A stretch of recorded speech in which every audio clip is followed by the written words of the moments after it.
Sec Manny, sa Yes, kabila yes po, sa kabila ng pagsasabi ng Pangulo na buo pa rin daw po ang tiwala niya sa inyo po bilang DPWH Secretary, meron po mga mambabatas na nagsasabing mas mainam daw po muna kung kayo daw po mag-file muna ng leave habang nagpapatuloy po yung investigasyon. Ano pong reaksyon niyo ukol dito?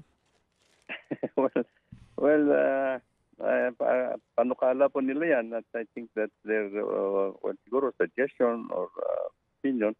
But I think ang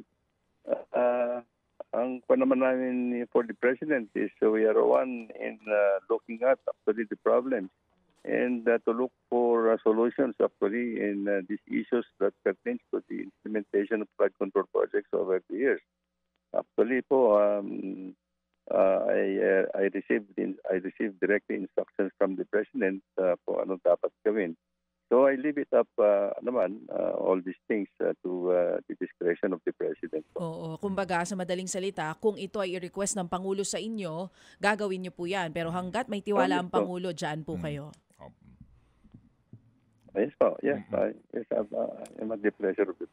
president. Sek Manny, siguro para na lang doon sa mga nakikinig sa atin, paano po ninyo masisiguro na habang kayo po'y nandyan, yung integridad ng proseso dito po sa pagbusisi, dito sa mga top 15 contractors, ay talagang mananatili?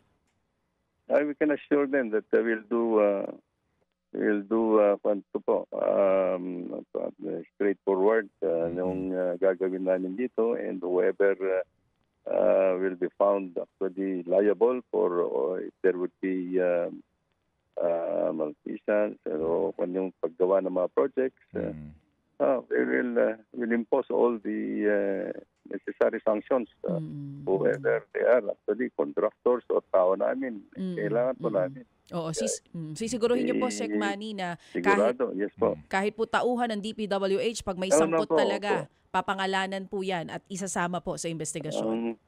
Ewan ko kung alam naman ni Sir Ted nito that it takes two to tango. Pero dito sa flood control, baka lang hindi dalawa. Mga mas marami yung sumasayaw.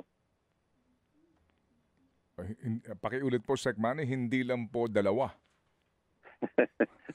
Sabi nga natin, sometimes we say it takes two to tango, Ted. It takes two to tango. Pero baka kako, itong new dance na ito, hindi lang dalawa ang sumasayaw.